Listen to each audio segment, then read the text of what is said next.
The card was declined at 2:14 in the afternoon, and that was the moment my daughter finally realized it had never been just money. I wasn't there to see it, but I could picture it perfectly because I had stood in that exact store with her 2 months earlier, watching her swipe the same card without even looking at the total, without even thinking about where that money came from. Like it was air, like it was endless, like it was hers. My phone started ringing before she even left the counter. I let it ring. I watched her name flash across the screen again and again, each call closer together, more urgent, more desperate, until it finally stopped. And in the silence that followed, I sat at my kitchen table with my hands wrapped around a cup of coffee that had long gone cold, staring at nothing, feeling something settle inside me that I hadn't felt in years. Not anger. Not sadness. Clarity. The kind that doesn't come all at once, but builds slowly, quietly, until one sentence pushes it over the edge. "It's just money, Mom." That's what she had said the night before. Not raised voice. Not a fight. Just a sentence. Casual. Dismissive. Like she was explaining something obvious to a child. I remember the way she leaned against the kitchen counter, her arms folded, her car keys spinning around her finger, already halfway out the door while I was still trying to understand how we had gotten there. I remember the receipt in my hand, the numbers not making sense at first, then making too much sense all at once. Charges I didn't recognize. Stores I had never stepped foot in. Amounts that weren't mistakes, weren't accidents, but choices. Her choices.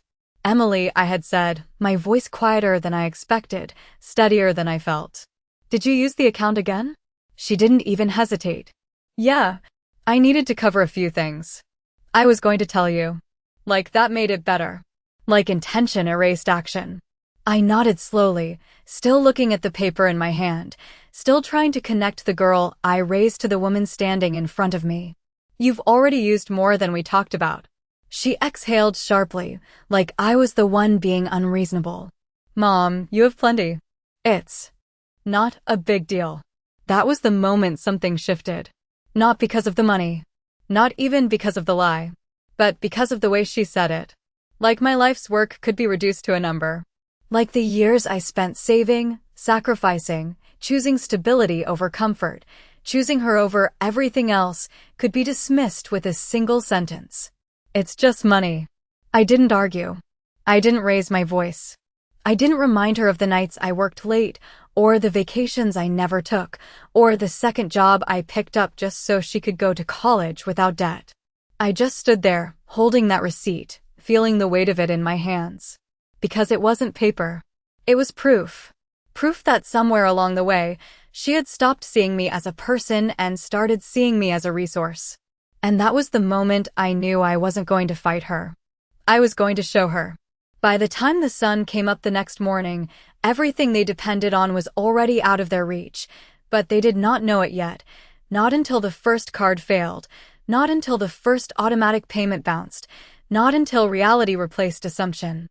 I slept for exactly 3 hours that night, not because I was restless, but because I had already decided.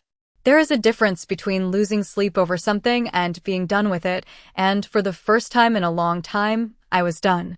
At 6:08 in the morning, I was sitting at the same kitchen table, the same place where she had said those words, my laptop open, the light from the screen reflecting off the window like a second version of myself staring back at me, calmer than I felt, steadier than I had been in years.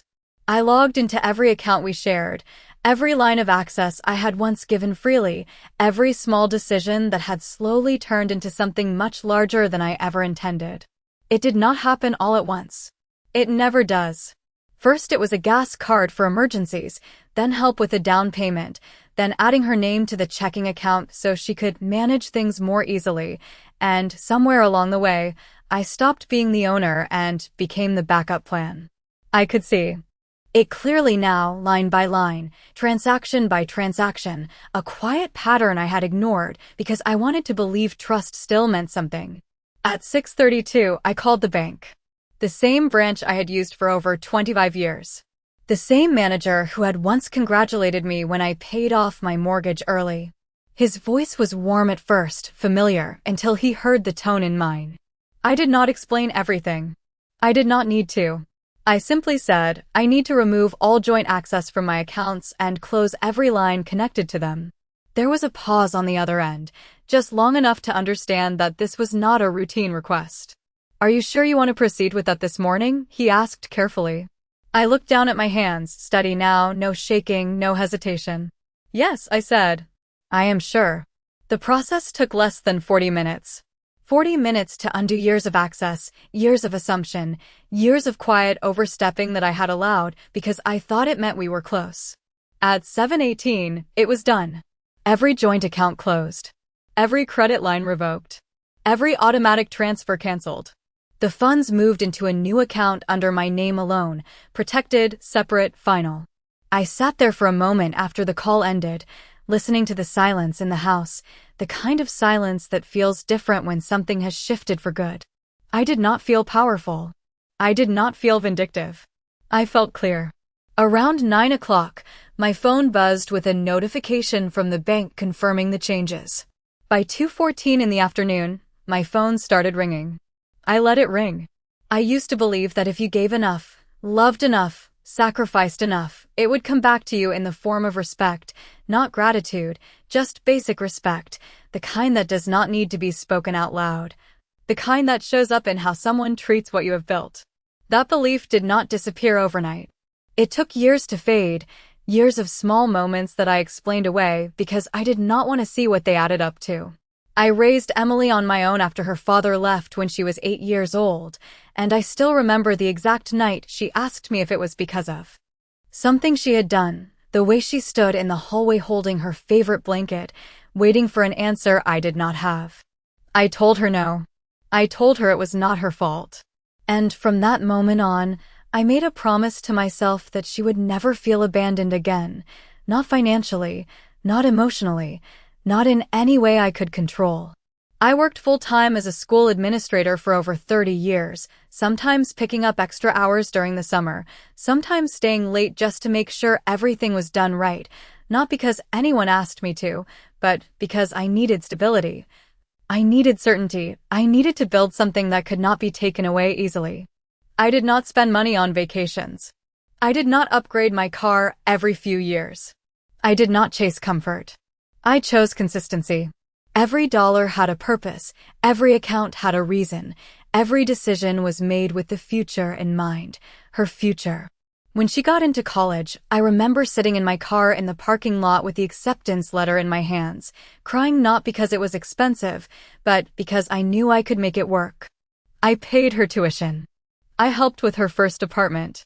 When she wanted to buy a house, I contributed to the down payment without hesitation because I believed I was helping her build a life, not funding a lifestyle. When she suggested we combine accounts to make things easier, it did not feel like a risk. It felt like trust. It felt like a continuation of everything I had already done for her. I did not question it because questioning it would have meant questioning her, and I was not ready to do that. Even when I noticed small things at first, a purchase here, a charge there, I told myself it was temporary, that she would settle, that she would grow into the responsibility the same way I had learned to carry it. I never imagined that one day she would stand in my kitchen, look at everything I had built, and reduce it to something disposable with a single sentence. That is the part people do not understand.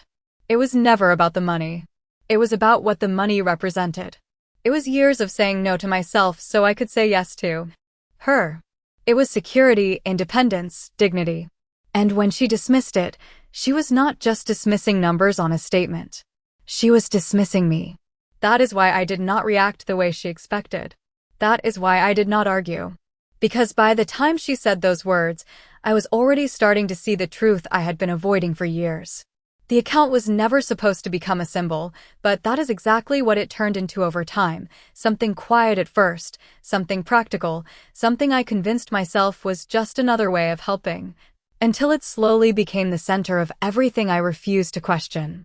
I remember the day we opened it together, sitting across from the bank manager, the paperwork spread neatly between us, Emily smiling as she signed her name like it was just another step forward, another sign that she was building her life the right way. She told me it would make things easier, that she could help manage bills, keep track of expenses, take some of the pressure off me as I got older, and I believed her because I wanted to believe her. I wanted to believe that sharing access meant sharing responsibility, not surrendering control.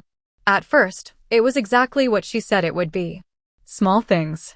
She paid a utility bill here, transferred money for groceries there, even called me once to double-check before making a larger payment, and I remember thinking how proud I was, how relieved I felt seeing her step into that role, seeing her act like someone who understood the weight of what she had been given. But that phase did not last. It never does when boundaries are not clear. The calls stopped. The questions disappeared. The transactions became larger, more frequent, less connected to anything that made sense to me. I would scroll through the statements late at night, sitting in the same chair I had sat in for years, trying to match each charge with a reason, trying to give her the benefit of the doubt even when the numbers told a different story. A $500 charge at a boutique in Chicago. A weekend hotel stay I had not heard about. Subscription services I did not recognize. At first, I told myself it was temporary, that maybe she was going through something, that maybe she just needed time to adjust, because that is what mothers do. We explain things away until the explanation becomes more painful than the truth. The moment I realized it had gone too far was not even the largest charge. It was the pattern. It was the way the account balance would drop suddenly and then stay low, like it was being drained without thought, without pause, without any recognition of what it took to build it in the first place. And when I finally asked her about it, when I finally sat her down at this very table and showed her the statements, she did not look shocked. She did not look guilty. She looked inconvenienced. Like I was interrupting her day with something minor. That was the moment the account stopped being a tool and became a truth. It showed me exactly where I stood in her life. Not as someone to be respected, not as someone to be considered, but as something to be used, something reliable, something always there. That is what made her words land the way they did later. Because by the time she said them, the evidence had already been sitting in front of me for months. I had just been choosing not to see it. Jason was the first one to say it out loud, not in the kitchen, not in front of me, but in the living room one Sunday afternoon when he thought I could not hear him. His voice low but not low enough, casual in a way that made it worse. Like he was talking about something ordinary instead of someone's entire life. She is fine, Your mom has more than enough. It is not like she is using it. I was standing in the hallway just out of sight, holding a basket of laundry I had just folded, and I remember the way my hands tightened around the fabric without me even realizing it, the way I froze not because I was surprised, but because something in me recognized that tone, that quiet certainty that what they were doing was justified. Emily laughed softly, not nervous, not defensive, just agreeing. Exactly. It is just sitting there. What is the point of having money if you do not use it? I did not walk in. I did not interrupt. I stood there and listened, not just to the words, but to what was underneath them, the assumption that what I had built was no longer mine in the way that mattered, that it was a shared resource without limits, without permission, without acknowledgement. That conversation stayed with me longer than any statement or receipt ever could, because it was honest in a way nothing else had been. When people think you are not listening, they tell the truth. After that, I started noticing more, not because things changed, but because I stopped filtering them. The way Emily would mention a purchase after the fact instead of before. The way Jason would make comments about upgrades, vacations, plans that clearly depended on money they did not fully have. The way neither of them ever asked if something was okay, only if it was already done. It was not aggressive. It was not dramatic. It was quiet, steady, normalized, and that made it more dangerous because it did not feel like a single moment I could point to and say this is where it went wrong. It felt like something that had been building for a long time, something I had allowed one small step at a time. The night everything finally came to the surface, Emily came over after work, dropping her bag on the chair like she always did, moving through the house like it was still hers, like nothing had shifted. I had the statements laid out on the table, organized, highlighted, undeniable. I did not raise my voice. I did not accuse. I simply pointed. Can you explain these? She glanced down, barely scanning the pages before straightening back up, already dismissing the weight of what was in front of her. "Mom, I told you, I have been covering things. Groceries, bills, some travel. It balances out." It did not balance out. The numbers made that clear. "It does not," I said quietly. "This is not what we agreed to." That was when her expression changed, not to guilt, not to concern, but to irritation, like I was complicating something that should have been simple. She crossed her arms, leaning back slightly, and that is when she said it again, slower this time, more direct, like she needed me to understand her perspective. "It is just money." And in that moment, I realized something I had not been willing to admit before. They did not see a boundary because I had never enforced one. They did not see a problem because for them, there had never been consequences. And that is when I understood that nothing was going to change until I did. I did not respond to her that night, not because I did not have anything to say, but because I finally understood that words were no longer going to change anything between us. There is a point where explanations stop being useful, where repeating yourself only makes you smaller in someone else's eyes, and I had reached that point without even realizing it. Emily stood there waiting for me to push back, to argue, to defend what I had built, but I did not give her that.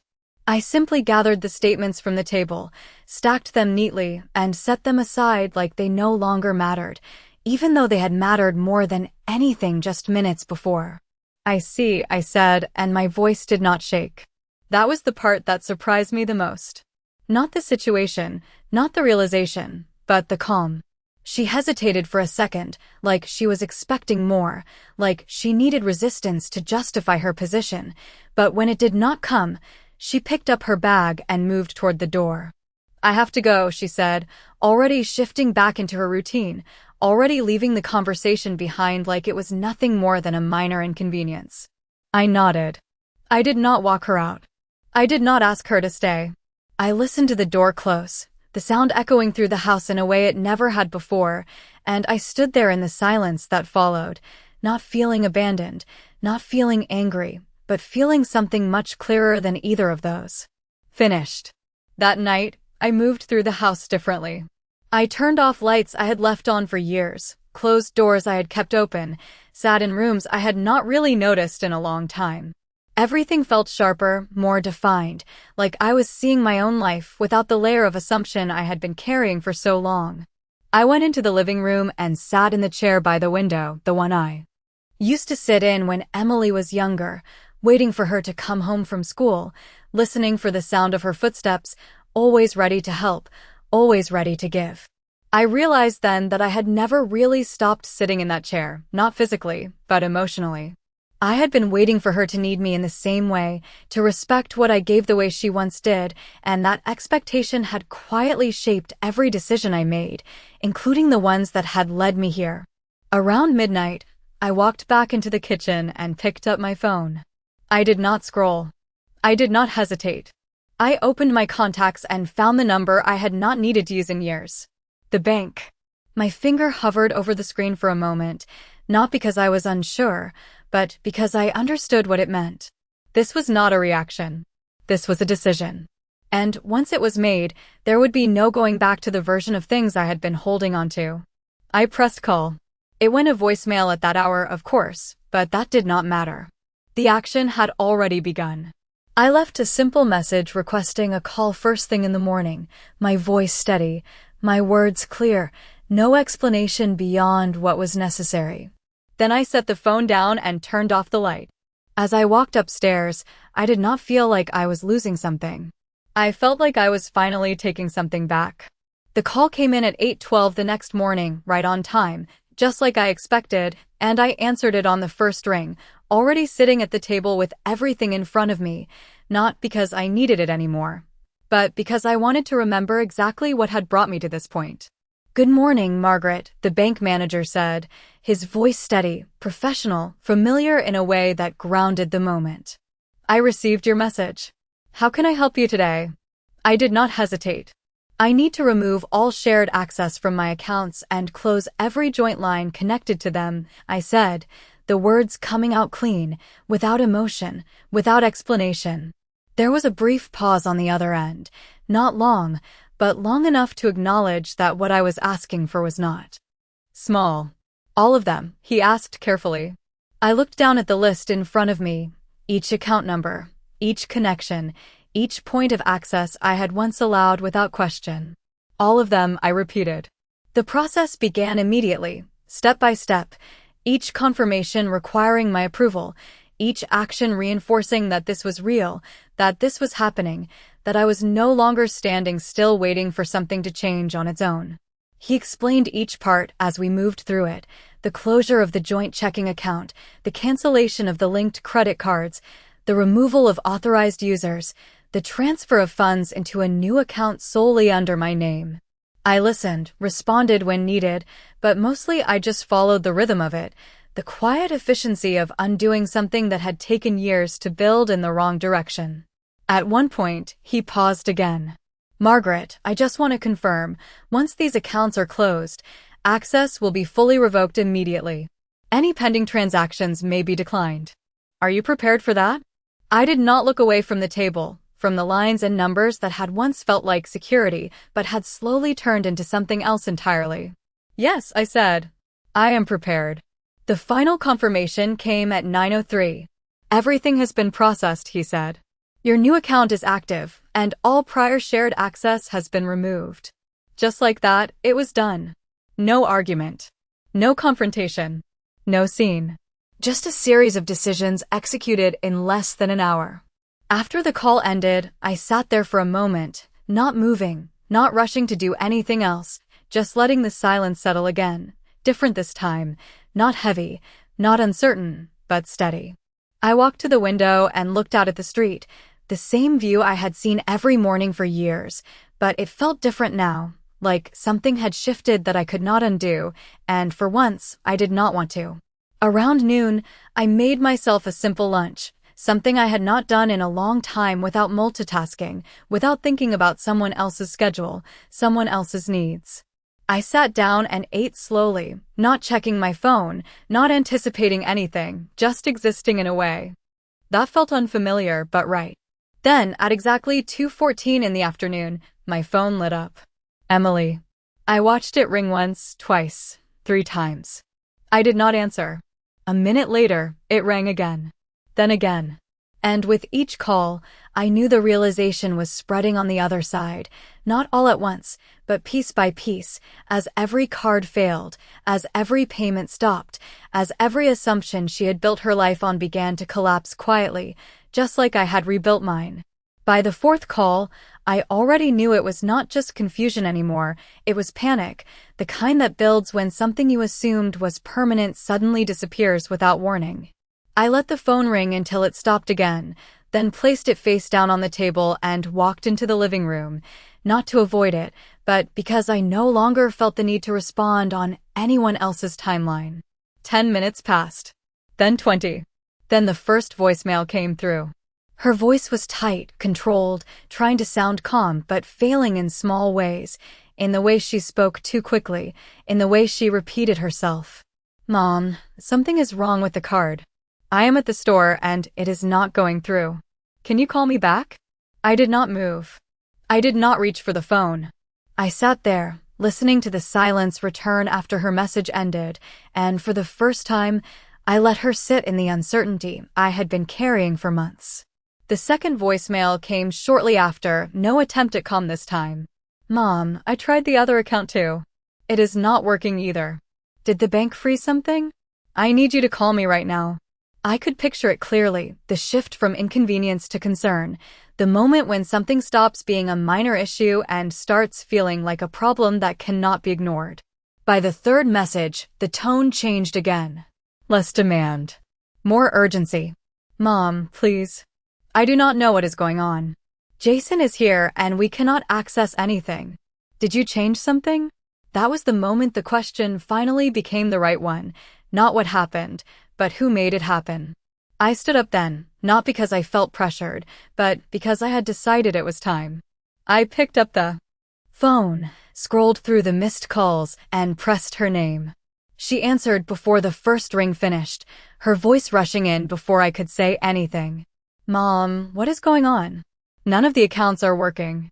My card got declined and the mortgage payment is not processing. I do not understand. I let her finish. I did not interrupt. I did not raise my voice. I closed them, I said. There was a pause on the other end, the kind that happens when reality does not match expectation, when the answer is too simple to argue with but too final to ignore. What do you mean you closed them? She asked, slower now, trying to process something she had never considered possible. I mean exactly that, I replied. The joint accounts, the cards, all of it. They are no longer active. I could hear Jason in the background then, his voice lower, sharper, asking questions she could not answer, and for a moment, I imagined the two of them standing there, looking at each other, trying to make sense of a situation that no longer fit the version of reality they had been living in. You cannot just do that, she said finally, the frustration returning, mixed now with something else, something closer to fear. I did not react to the tone. I can, I said calmly. And I did. Another pause. Longer this time. Mom, this is not okay. We have bills. We have responsibilities. You should have told me. That was the part that almost made me smile, not because it was funny, but because it was so predictable. The expectation that I would continue to explain myself, continue to ask permission to protect what was mine. I did tell you, I said quietly. You just did not hear me. And for the first time since the conversation began, she had nothing to say back. She showed up at my door the next morning just after 9 o'clock, not calling first this time, not waiting for an answer, just standing there when I opened it, her expression somewhere between anger and disbelief. Like she was still expecting this to resolve itself if she just pushed hard enough. Jason was not with her. That told me more than anything she could have said. We need to talk, she said, stepping inside without waiting for an invitation, moving through the house like she had done 1,000 times before, but something about it felt different now, not because the space had changed, but because the meaning of it had. I closed the door behind her and walked into the kitchen, taking my seat at the table, the same place where everything had shifted days before. She remained standing for a moment, like she did not know where to put herself anymore, like the familiarity she once relied on was no longer there to guide her. Mom, this is not okay, she began, her voice tight, controlled again, but fragile underneath. You cannot just cut us off like that. We have obligations. The mortgage, the credit cards, everything is connected. I listened, letting her speak, letting her lay out the consequences as if I had not already considered every one of them before making my decision. When she finished, I looked at her, really looked at her, not as the child I raised, but as the person standing in front of me. Those are your obligations, I said calmly. Not mine. The words landed heavier than I expected, not because they were harsh, but because they were clear. She blinked, like she had not heard me correctly. What is that supposed to mean? She asked. It means I am no longer responsible for decisions I did not make, I replied. I helped you build a foundation. I did not agree to carry it for you forever. She shook her head, pacing slightly now, her frustration rising again. This is not fair. You never said there was a problem like this. You never told me you were going to do something this extreme. I almost stopped her there, almost reminded her of the statements, the conversations, the moment in this very room when she dismissed everything with a single sentence, but I did not. I did not need to. I did tell you, I said instead, my voice steady. You just chose not to listen. Silence filled the space between us again, but this time it was different. It was not confusion. It was recognition. She looked around the kitchen, at the table, the counters, the small details she had never really noticed before, and for a moment, I could see it in her eyes, the shift, the understanding that this was not a temporary reaction, not something she could wait out or talk her way through. So what happens now? She asked finally, quieter now, the edge gone from her voice. I leaned back slightly in my chair, not defensive, not closed off, just present. Now, I said, you figure it out. The words were simple, but they carried something I had never given her before. Boundaries. Responsibility. Consequence. She nodded slowly, not agreeing, not accepting, but understanding that there was nothing left to argue against. She picked up her bag, hesitated for just a second like she wanted to say something else, then turned and walked toward the door. I did not stop her. I did not follow. I listened to it close behind her, the same sound as before, but this time it did not echo. It settled. I sat there for a while after she left, not thinking about what I had taken away, but about what I had finally reclaimed. Because it was never just money. It was my time, my work, my life. And for the first time in years, it belonged to me again.